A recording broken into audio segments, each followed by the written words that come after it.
तो कहानी की शुरुआत में हम हैंक पिम और होप को देखते हैं, जहां हैंक पिम होप को उसकी मॉम जेनेट के बारे में बता रहे होते हैं। फिर हमें फ्लैशबैक का एक सीन दिखाया जाता है, जहां एक दिन हैंक पिम और उसकी वाइफ जेनेट को एक मिशन पर जाने के लिए अपनी बेटी होप को अकेला छोड़कर जाना पड़ा।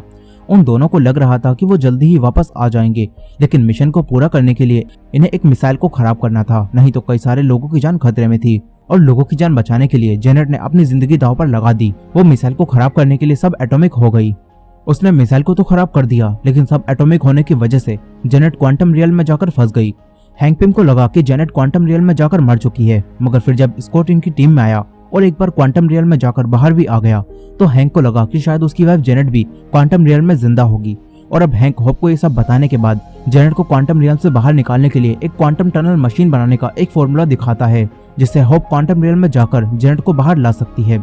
अब इसके बाद कहानी प्रेजेंट डे में आती है, जहां हम स्कॉट को देखते हैं जो कि अपने घर में होता है। दरअसल ये कहानी कैप्टन अमेरिका सिविल वॉर के बाद की कहानी है, जहां अब स्कॉट को सोकोविया अकॉर्ड्स तोड़ने की वजह से और कैप्टन अमेरिका का साथ देने की वजह से 2 सालों के लिए हाउस अरेस्ट यानी कि नजरबंद किया गया होता है, और स्कॉट को 2 सालों तक बाहर निकलने की परमिशन नहीं होती।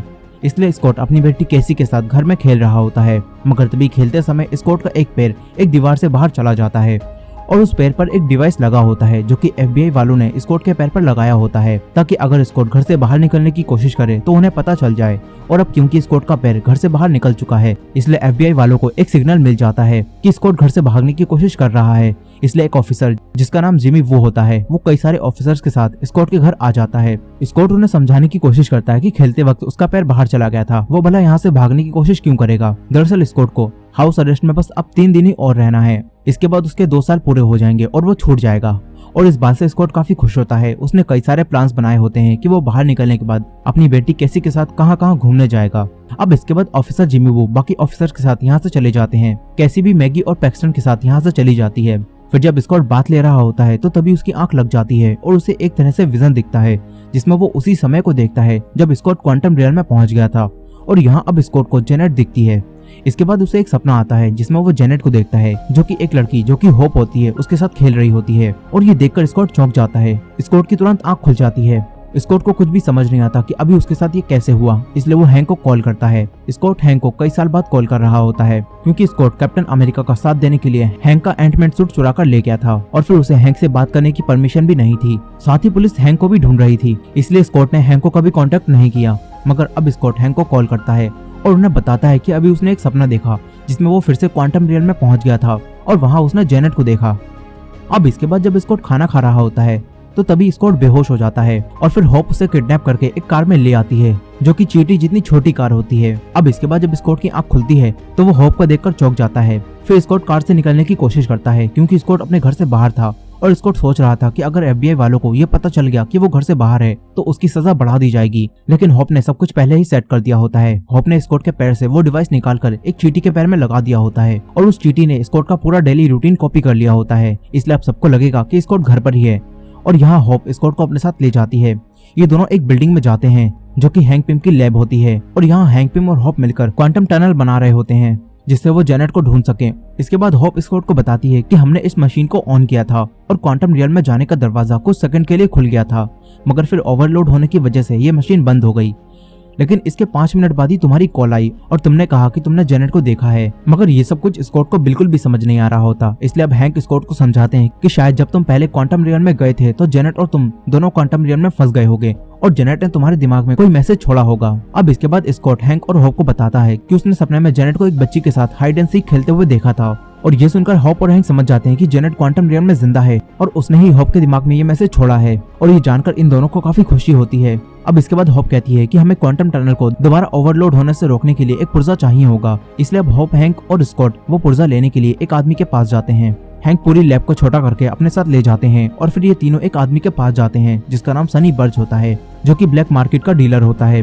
हैंक और होप ने अपनी आइडेंटिटी छुपाकर सनी बर्च से क्वांटम मशीन बनाने का सारा सामान लिया होता है।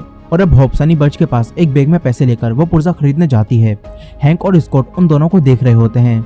वहीं अब सनी बर्च को FBI के एक एजेंट से पता चल गया होता है कि होप हैंक के साथ मिलकर क्वांटम रियल में जाने वाली मशीन बना रही है। सनी बर्च जान चुका होता है कि होप हैंक के साथ मिली हुई है, इसलिए अब सनी बर्च होप से क्वांटम मशीन को बेचने के लिए कहता है। लेकिन होप क्वांटम मशीन को बेचने से मना कर देती है। इस पर सनी बर्च होप को वो पुर्जा देने से भी मना कर देता है। साथ ही वो होप के पैसे भी अपने पास ही रख लेता है। होप खाली हाथ यहाँ से चली जाती है, मगर फिर होप अपना नया एंटमैन सूट पहनकर आती है जिसमें विंग्स भी लगे होते हैं और होप एंटमैन सूट की मदद से सनी बर्च के आदमियों से फाइट करती है और उन्हें मारकर वो पुर्जा लेकर यहाँ से जाने लगती है। मगर तभी यहाँ एक एवा नाम की लड़की आ जाती है जो कि घोस्ट की तरह होती है, क्योंकि वो चीजों के आर पार जा रही होती है। एवा भी यहाँ वो पुर्जा लेने ही आई होती है, इसलिए वो होप से फाइट करके वो पुर्जा लेने की कोशिश करती है। एवा होप पर भारी पड़ रही होती है और ये देखकर हैंक पिम स्कॉट को एक नया एंटमैन सूट देकर होप की मदद करने के लिए भेजते हैं। स्कॉट जाकर होप को बचाता है और ये दोनों एवा से फाइट करने लगते हैं, मगर तभी एवा वो पुर्जा उठाकर यहाँ से भाग जाती है और हैंक के पास जाकर उनसे वो लैब भी छीन लेती है जिसमें हैंक और होप क्वांटम मशीन बना रहे थे। अब इसके बाद हैंक और होप के पास जाने के लिए कोई जगह नहीं बची थी, इसलिए हैंक और होप स्कॉट के साथ लुइस के घर चले जाते हैं। यहाँ आकर ये सब लैब को वापस लाने के बारे में और घोस्ट यानी एवा को ढूंढने के बारे में सोच रहे होते हैं। होप हैंक से कहती है कि लैब से रेडिएशन सिग्नल निकलते हैं तो हम उन्हें ट्रैक करके लैब तक पहुंच सकते हैं, मगर हैंक कहता है कि लैब से निकलने वाले सिग्नल को ट्रैक करने के लिए हमें जो इक्विपमेंट चाहिए वो लैब के अंदर ही है। मगर फिर हैंक को याद आता है कि इन्हें वो इक्विपमेंट एक और आदमी के पास मिल सकते हैं जिसका नाम बिल फोस्टर है। बिल फोस्टर हैंक के साथ शील्ड में काम करता था, मगर अब उन दोनों की बिल्कुल भी नहीं बनती है। लेकिन फिर भी हैंक लैब को वापस लाने के लिए बिल फोस्टर से मदद मांगने जाते हैं। वहीं दूसरी तरफ हम एवा को देखते हैं जो कि लैब को लेकर जंगलों में बने एक भूतिया घर में जाती है। देखकर लगता है कि एवा की हालत बिल्कुल भी ठीक नहीं है। वो लैब को वहीं रखकर एक मशीन के अंदर चली जाती है। वहीं दूसरी तरफ हैंक, होप और स्कॉट बिल फोस्टर के पास जाते हैं, लेकिन बिल फोस्टर इनसे कहता है कि उसके पास वो चीजें नहीं है जो इन्हें चाहिए। अब तभी यहाँ ऑफिसर जिमी वू बाकी ऑफिसर के साथ हैंक और होप को ढूंढते हुए यहाँ आ जाते हैं, इसीलिए ये तीनों यहाँ से भागते हैं। मगर तभी बिल फोस्टर इन्हें बताता है कि तुम ट्रैकर को ऑन कर सकते हो अगर तुम एंटमैन सूट में लगे रेगुलेटर पर सारे डिफ्लेक्शन यूनिट को सेट कर दो। अब ये जानने के बाद ये तीनों यहाँ से भागते हैं, मगर फिर हैंक होप से कहता है कि बिल फोस्टर का आइडिया बिल्कुल भी काम का नहीं है, क्योंकि हैंक ने नए एंटमैन सूट में डिफ्लेक्टर लगाए ही नहीं थे। मगर फिर ये सुनकर स्कॉट कहता है कि अगर पुराना वाला एंटमैन सूट होता तो क्या हम लैब को ढूंढ सकते थे। स्कॉट कहता है कि उसने पुराने एंटमैन सूट को डिस्ट्रॉय नहीं किया था, बल्कि वो सूट अब भी उसके पास है। इसके बाद स्कॉट वो सूट मांगने के लिए लुइस को कॉल करता है। स्कॉट ने वो सूट एक ट्रॉफी में रखा होता है, लेकिन जब लुइस ट्रॉफी को चेक करता है तो वो ट्रॉफी अपनी जगह पर नहीं होती। स्कॉट समझ जाता है कि जरूर कैसी वो ट्रॉफी अपने स्कूल ले गई होगी, इसलिए अब स्कॉट होप के साथ कैसी के स्कूल जाता है और ट्रॉफी के अंदर से पुराना एंटमैन सूट लेकर वापस हैंक के पास आ जाता है। हैंक सूट के डिफ्लेक्टर की मदद से लैब को ट्रैक कर लेते हैं और फिर इन्हें पता चल जाता है कि लैब कहाँ है। फिर ये तीनों एवा के घर जाते हैं, मगर वहाँ एवा इन पर हमला करके इन्हें बंदी बना लेती है। इसके बाद यहाँ बिल फोस्टर आता है और पता चलता है कि बिल फोस्टर एवा के साथ मिला हुआ है। फिर एवा होप और स्कॉट को अपने बारे में बताती है। एवा बताती है कि वो हैंक पिम के पार्टनर की बेटी है और उसके डैड शील्ड क्वांटम रिसर्च में हैंक के साथ काम करते थे, लेकिन फिर हैंक ने उसके डैड को बेइज्जत करके काम से निकाल दिया। लेकिन उसके डैड ने अपनी क्वांटम रिसर्च जारी रखी और फिर ऐसे ही एक दिन कुछ गलती होने की वजह से वहाँ एक ब्लास्ट हो गया जिसमें सभी लोग तो मारे गए, मगर एवा बच गई, क्योंकि उस ब्लास्ट के दौरान एवा को एक बीमारी हो गई जिसमें एवा चीजों के आर पार जाने लगी। इसके बाद बिल फोस्टर एवा के पास आ गए ताकि वो एवा को बचा सकें, लेकिन फिर जब शील्ड को एवा के बारे में पता चला तो शील्ड ने एवा को ट्रेनिंग दी और उसके लिए घोस्ट का एक सूट बनवाया और इस तरह एवा उनकी एक एजेंट बन गई। एवा उनके साथ काम करने के लिए तैयार हो गई और बदले में शील्ड ने एवा की इस बीमारी को ठीक करने की डील की, लेकिन फिर शील्ड खत्म हो गई और बिल फोस्टर एवा को अपने साथ ले आए। एवा के साथ जो कुछ भी हुआ उसके लिए एवा हैंक पिम को जिम्मेदार मानती थी। फिर बिल फोस्टर बताता है कि एवा हैंक को मारना चाहती थी, लेकिन बिल फोस्टर ने उसे ऐसा करने से मना कर दिया। इसके बाद एवा हैंक पर नजर रखने लगी और एवा को पता चला कि हैंक जेनेट को क्वांटम रियम से बाहर निकालने के लिए क्वांटम मशीन बना रहा है। बिल फोस्टर कहता है कि 30 सालों से जेनेट के अंदर क्वांटम एनर्जी जा रही होगी और हम जेनेट को ढूंढकर उसके अंदर से क्वांटम एनर्जी को खींचकर एवा के अंदर डालेंगे, जिससे एवा फिर से नॉर्मल इंसानों जैसी हो जाएगी। लेकिन ये सुनकर हैंक कहता है कि अगर तुमने जेनेट के अंदर से क्वांटम एनर्जी खींची तो जेनेट मर जाएगी, मगर बिल फोस्टर को लगता है कि जेनेट को कुछ भी नहीं होगा। इसलिए अब बिल फोस्टर लैब को बड़ा करके क्वांटम मशीन को ऑन करने वाला होता है, मगर तभी हैंक अपनी चींटियों की मदद से आजाद होकर स्कॉट और होप के साथ लैब को लेकर यहाँ से भाग जाता है। इसके बाद हैंक, होप और स्कॉट लैब को बड़ा करके क्वांटम मशीन को ऑन करते हैं। होप ने क्वांटम रियल में जाकर अपनी मॉम को ढूंढने का फैसला किया होता है और अब होप और स्कॉट आपस में बात कर रहे होते हैं, मगर तभी लुइस स्कॉट को कॉल करता है। लुइस काम के बारे में स्कॉट से मिलकर बात करना चाहता था, लेकिन स्कॉट लुइस के पास नहीं आ सकता था, इसलिए स्कॉट लुइस को अपनी लोकेशन बताकर वहां आने के लिए कहता है। लुइस स्कॉट के पास जा रहा होता है, मगर तभी सनी बर्च अपने आदमियों के साथ आकर लुइस और उसके दोस्तों को कैद कर लेता है। सनी बर्च हैंक और होप तक पहुंचने के लिए लुइस से स्कॉट के बारे में पूछता है। वहीं दूसरी तरफ बिल फोस्टर और एवा को दिखाया जाता है, जहां अब पता चलता है कि एवा की जिंदगी खतरे में है और उसके पास बहुत ही कम समय बचा है। और ये जानकर एवा अपने आप को बचाने के लिए और लैब को वापस लाने के लिए स्कॉट की बेटी कैसी को टॉर्चर करने का फैसला करती है ताकि स्कॉट खुद ही सामने आ जाए, मगर बिल फोस्टर एवा से ऐसा करने से मना कर देता है। बिल फोस्टर एवा से कहता है कि अगर तुमने बच्ची के साथ कुछ भी किया तो मैं तुम्हारा साथ नहीं दूंगा। इसलिए एवा अब बिल फोस्टर की बात मान जाती है। फिर एवा स्कॉट को ढूंढने निकल जाती है। वहीं दूसरी तरफ सनी बर्च ने लुइस और उसके दोस्तों को बांध दिया होता है और उनमें से एक ने लुइस के एक इंजेक्शन लगाया होता है, जिससे लुइस सारी सच्चाई उगल देता है और सनी बर्च को पता चल जाता है कि स्कॉट कहाँ है। मगर तभी यहाँ एवा भी आ जाती है और एवा को भी पता चल जाता है कि स्कॉट एक जंगलों में है। एवा तुरंत वहाँ चली जाती है।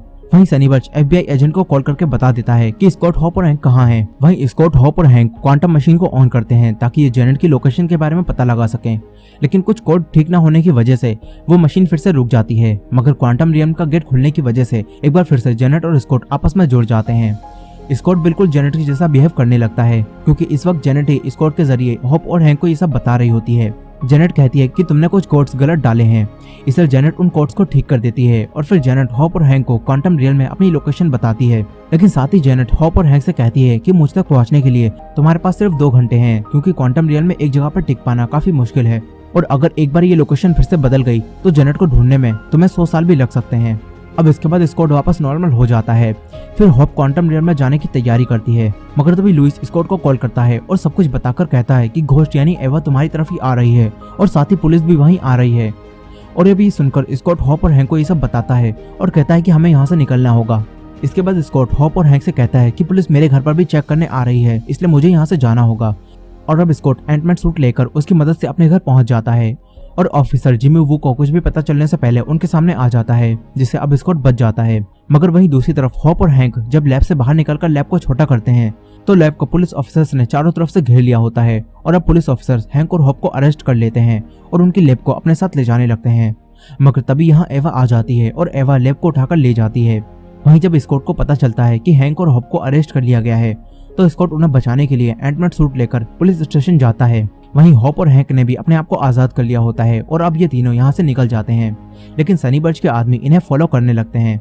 हैंक, हॉप और स्कॉट लैब को ट्रैक करके फिर से लैब तक पहुंच जाते हैं और ये तीनों प्लान बनाते हैं कि इन्हें एवा को लैब से बाहर निकालना होगा और इस बार हैंक क्वांटम रियल में जाने का फैसला करते हैं। वहीं दूसरी तरफ बिल फोस्टर को अब ये ठीक नहीं लगता। वो सोचता है कि कहीं हैंक सही हुआ और जेनेट की जान सच में चली गई तो क्या होगा, लेकिन एवा को बस अपनी जान की ही परवाह होती है, इसलिए वो बिल फोस्टर की बात नहीं मानती। फिर दोनों क्वांटम मशीन को ऑन करते हैं, मगर तभी वो रुक जाती है और यहाँ बहुत सारी चींटियां आ जाती हैं। ये देखकर एवा और बिल समझ जाते हैं कि हैंक, हॉप और स्कॉट यहाँ आ चुके हैं, इसीलिए एवा उन्हें रोकने के लिए बाहर चली जाती है। यानी स्कॉट का प्लान अब काम कर रहा है और अब एवा के बाहर जाने के बाद हैंक लैब के अंदर आ जाते हैं और क्वांटम रियल में जाने लगते हैं। वहीं एवा स्कॉट के पास जाकर उससे फाइट करने लगती है, लेकिन ये भी स्कॉट का प्लान का एक हिस्सा होता है। और अब हैंक के क्वांटम रियल में जाने के बाद हॉप लैब को छोटा करके अपने साथ ले जाने लगती है। मगर तभी सनी बर्च के आदमी इनके सामने आ जाते हैं और हॉप की गाड़ी का पीछा करने लगते हैं।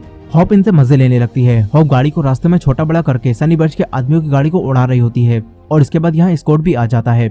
हॉप स्कॉट को ड्राइव करने के लिए कहती है और उनका पीछा कर रही गाड़ियों को छोटा करके उन्हें रोकने लगती है। मगर फिर यहाँ एवा भी आ जाती है।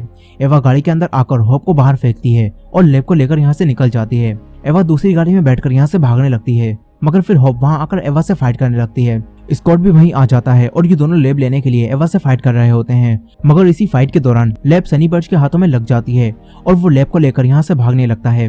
हॉप सनी बर्च का पीछा करने लगती है और स्कॉट भी वहीं आ रहा होता है। मगर दूसरी तरफ लुइस को लैब बड़ा करने के लिए रिमोट मिलता है। हॉप वो रिमोट लुइस से उसके पास लाने के लिए कहती है और लुइस दूसरी कार को लेकर रिमोट हॉप के पास ले जाने लगता है।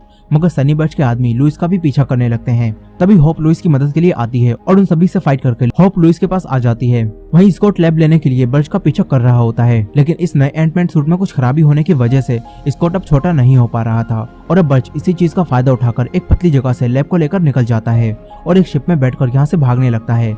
मगर स्कॉट उसे देख लेता है और तभी स्कॉट का सूट छोटा हो जाता है और फिर स्कॉट उड़ने वाली चींटी पर बैठकर बर्च की तरफ जाने लगता है। मगर एक बर्ड आकर उस चींटी को खा जाती है और स्कॉट पानी के अंदर गिर जाता है। मगर फिर स्कॉट पानी के अंदर ही बड़ा हो जाता है और सनी बर्च से वो लैब ले लेता है। वहीं दूसरी तरफ हैंक क्वांटम रियल में पहुंच गया होता है और हैंक यहाँ आकर जेनेट की दिखाई लोकेशन पर पहुंच जाता है और यहाँ आकर हैंक को जेनेट मिल जाती है।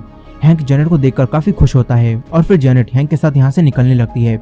वहीं दूसरी तरफ स्कॉट कुछ ज्यादा ही बड़ा हो गया होता है, इसलिए अब वो बेहोश होने वाला होता है। इसलिए स्कॉट लैब को जमीन पर रख देता है और फिर इसके बाद स्कॉट बेहोश होकर पानी में डूबने लगता है। हॉप और लुइस भी तभी वहाँ पहुंच जाते हैं। हॉप लुइस से वो लैब संभालने के लिए कहती है और हॉप स्कॉट को बचाने के लिए पानी के अंदर चली जाती है। मगर तभी एवा वहाँ आ जाती है और लुइस से रिमोट लेकर लैब को बड़ा कर देती है। लैब के बड़ा होने के बाद क्वांटम रियल में हैंक को बाहर निकलने के लिए सिग्नल मिल जाता है और हैंक और जेनेट यहाँ से बाहर निकलने लगते हैं। वहीं होप स्कॉट को बचाकर पानी से बाहर ले आती है। तभी यहाँ बिल फोस्टर भी आ जाते हैं। बिल फोस्टर एवा को रोकने के लिए लैब के अंदर जाते हैं। वो एवा को समझाने की कोशिश करते हैं कि इस तरीके से जेनेट मर सकती है, लेकिन एवा को बस किसी भी तरह अपनी जान बचानी थी, इसलिए अब वो बिल फोस्टर की बात भी नहीं मानती और उन पर हमला कर देती है। एवा एक दूसरी मशीन में जाती है और जेनेट के अंदर की क्वांटम एनर्जी को ऑब्जर्व करने लगती है, मगर तभी यहाँ होप और स्कॉट आ जाते हैं जो कि एवा को रोक देते हैं। फिर वो दोनों एवा से फाइट करने लगते हैं। इसी फाइट के दौरान हैंक और जेनेट भी क्वांटम रियम से बाहर आ जाते हैं और फाइट 1 मिनट के लिए रुक जाती है। होप अपनी मॉम को देखकर काफी खुश हो जाती है, मगर तभी एवा दोबारा फाइट के लिए उठती है, लेकिन तभी जेनेट सबको रोक देती है। इसके बाद जेनेट एवा को अपने अंदर से थोड़ी क्वांटम एनर्जी देती है, जिससे एवा थोड़े समय के लिए बच जाती है। मगर तभी लुइस अंदर आकर सबको बताता है कि पुलिस ऑफिसर्स यहाँ आ चुके हैं, इसलिए अब ये सब तुरंत यहाँ से निकलते हैं। स्कॉट एक बार फिर से प्लान बनाकर ऑफिसर जिमी वू को डाइवर्ट कर देता है और तुरंत अपने घर चला जाता है। इसके बाद बाकी सब भी यहाँ से निकल जाते हैं। वहीं ऑफिसर जिमी वू जब स्कॉट के घर पहुँचता है तो स्कॉट वहाँ पहले ही पहुँच चुका होता है और इस तरह स्कॉट एक बार फिर से बच जाता है। साथ ही अब स्कॉट के हाउस अरेस्ट के दिन भी पूरे हो चुके होते हैं, इसीलिए अब स्कॉट आजाद हो जाता है और अब सब कुछ फिर से नॉर्मल हो जाता है। हैंक को अपनी वाइफ जेनेट मिल चुकी होती है। साथ ही स्कॉट अपनी बेटी कैसी के साथ घूमने जाता है और होप के साथ टाइम स्पेंड करता है और इसी एंडिंग के साथ ये मूवी यहीं खत्म हो जाती है। मूवी के पोस्ट क्रेडिट सीन में हम हैंक, जेनेट, स्कॉट और होप को देखते हैं, जहां स्कॉट फिर से क्वांटम रियल में जा रहा होता है ताकि वो क्वांटम एनर्जी को एक डिवाइस में ऑब्जर्व कर सके और एवा को ठीक करने के लिए उसे ला सके। लेकिन जब स्कॉट क्वांटम रियल में जाकर उस डिवाइस में एनर्जी को ऑब्जर्व कर लेता है तो तभी बाहर होप, हैंक और जेनेट डस्ट बन जाते हैं, क्योंकि इस कहानी के दूसरी तरफ ही अवेंजर्स इन्फिनिटी वॉर की कहानी चल रही होती है और अब तक थैनोस ने सारे इन्फिनिटी स्टोन्स को लेकर दुनिया की आधी पॉपुलेशन को डस्ट बना दिया होता है, जिसमें हैंक, होप और जेनेट भी होते हैं। और इसी वजह से अब स्कॉट क्वांटम रियल में फंस जाता है और इसके आगे की कहानी अवेंजर्स एंड गेम में कंटिन्यू हुई है। सो दोस्तों, ये थी Ant Man and the wasp movie की फुल स्टोरी। आई होप कि आपको ये स्टोरी पसंद आई होगी। वीडियो पसंद आई हो तो वीडियो को लाइक करना मत भूलिएगा और चैनल पर नए हो तो चैनल को सब्सक्राइब कर लीजिए। मिलते हैं नेक्स्ट वीडियो में।